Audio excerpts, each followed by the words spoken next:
short. This is it right here, but it's not blowing. This is a no start, guys. No, nothing. Okay, they just put a starter on. Actually, it was told right here from another shop. I'm not even getting power, so there's no point in putting the key in. Let me see why it was told here. I don't know if another shop did it or, well, mechanic. It's gonna be hard to do these on the ground at home, simply because that starter is located under that cat converter. All right, so I don't know why it's not. Man, hold on. Wait a freaking minute. Do y'all see what I see? Both of them. Is they loose?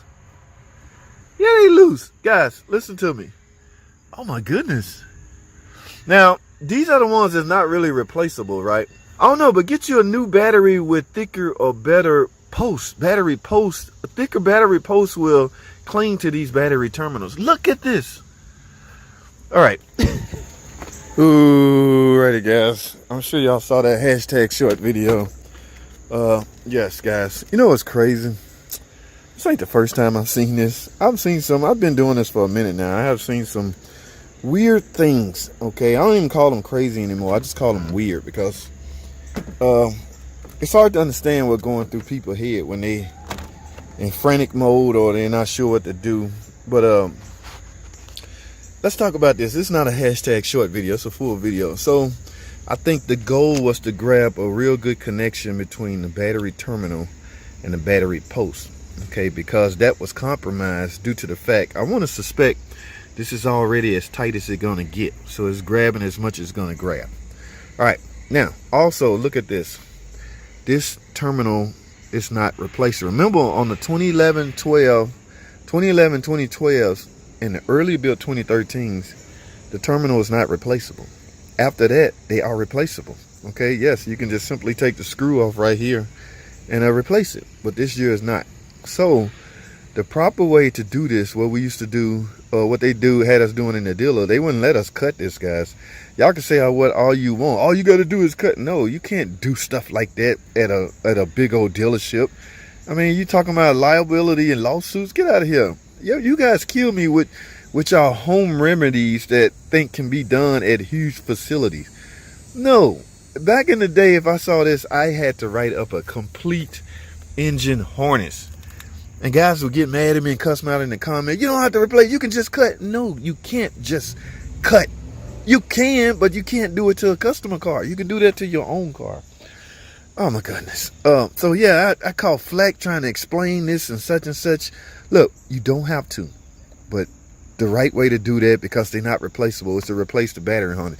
Don't get me wrong, I don't want to replace no battery harness just because I want, or I don't want to replace the engine harness just because I want perfect battery connections. It's just at certain facilities, you got to do things right. You got to do things from a liability standpoint. Anything that prevents you from getting sued, and that's exactly what could happen if you do some stupid stuff like that. Okay, but yeah, at home, oh my goodness, yeah, you can do whatever you want. If this car is out of warranty, it's your world. All right, so what I'm gonna do, what was I saying? Yes, guys, if this is tight, is it gonna get, and it's still loose like this, one of two things. The battery itself, the post has been worn down or sand down or grind down. They're not thick enough to support this. Now, I'm no huge fan of that spacer. There's a spacer out there they sell at AutoZone, Advanced Auto, those parts stores. I'm no fan of that, but if you are, go for it. Okay, it looks just like a post. It sets on top of the post, and all it do is make it thicker. Okay, I'm just no fan of it, but you're welcome to do whatever you want to do on your own car. All right, I will never take that right from anybody. So wow, 2.4 volts from this battery. So I'm gonna jump this off. Remember, guys, what I just said earlier, supposedly you can't see the starters down there. Supposedly the starter's been replaced. Still no crank. So let me crank this baby up and let's go see what we got.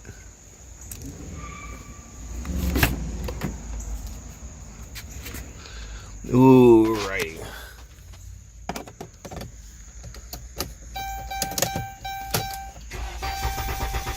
Uh-oh. Spinning over. Y'all hear that? So let me get this straight. They put a starter on it because it won't start, not because it won't crank. That's a totally different complaint, guys. Now, again, I don't know if a shop did this. It was told in. You see? I don't know if a shop did this or a customer. I don't think a customer can do that. Guys, this starter is under the cat converter. This is bank 2. The starter is right there in that area. So I don't think a customer going to do that at home. So a shop must have done it. And if the shame on the shop that replaced the starter because the thing won't start, not because it won't crank. I can see a complaint such as click, click, no crank. Those are two different complaints. A no start and a no crank complaint are two different things. So shame on that shop if they replace that for that. Now, I have complete history knowledge on this car as to why it would do that. What I'm going to do is go get me a jumper wire, guys. I'm suspecting no fuel pressure. Now, I can go get me some fuel, a can of starter fluid or something, and spray in there and simulate. See if that will simulate that fuel presence. Okay, just say the fuel pump not running. You spray inside the intake and it runs. Yeah, you can assume you're not getting fuel pressure. I'm not saying you can assume the fuel pump is bad. I'm just saying you can assume the pump is not running. All right, but I'm going to go a different route. I'm going to jumper the fuse that goes to the fuel pump and see if it activates. Okay, if it do, well, we talking TIPM. We talking a whole nother monster at that point. Let me go get a jumper wire, guys. Hold tight. Alrighty, guys, I'm back. Well, I went and got me a jumper wire. This is what I'm about to do, guys. The thinking behind this is I'm suspected, like I said, I could have easily just sprayed some stuff in there. I don't know. I probably should do that for video's sake. Spray down the throttle body. Some type of fuel. It can be starter fluid, anything, and try to start it. If it start, that lets you know you're not getting any fuel pressure. All right, I've already explained that, but I want to go this route because this is what I suspect wrong with the car. I suspect the fuel pump is not running. Not the fuel pump is bad. That's not what I'm saying. Fuel pump simply not running. So what I'm gonna do is go directly to the fuse that feed the fuel pump. Naturally, see, I should have brought my test light. The fuse is gonna be the fuse is not open. M35, I think it's the name of the circuit. Let me put this up out of here. Yes, the fuse is not open. However, there's likely nothing feeding the fuse. Okay, I don't care what kind of pump you are. You got to have 12 volts to run. 12 volts in the ground, right? Right. So here's what I'm gonna do. I'm gonna stick a jumper wire, guys. Please don't ding me in the comments for, oh, I can't believe you did it like that. I'm in the middle. When you frustrated and diagnosing the car, you kind of do things the not so professional way just to get to your point. So all I'm doing is I'm gonna put that fuse back so the circuit is closed, but there's no voltage. It's like I didn't bring my test light. That's likely no voltage. So what I'm gonna do is infuse voltage to M35 to this circuit and see if the pump run and I start. Let me put 12 volts back on here. Let me grab this. We're gonna put this right. Yeah. See, I can hear the fuel pump running as I do that. So I'm gonna try to make it stay. All right, let's go see. I can hear the fuel pump running now. Bingo. Y'all hear that? The van is running.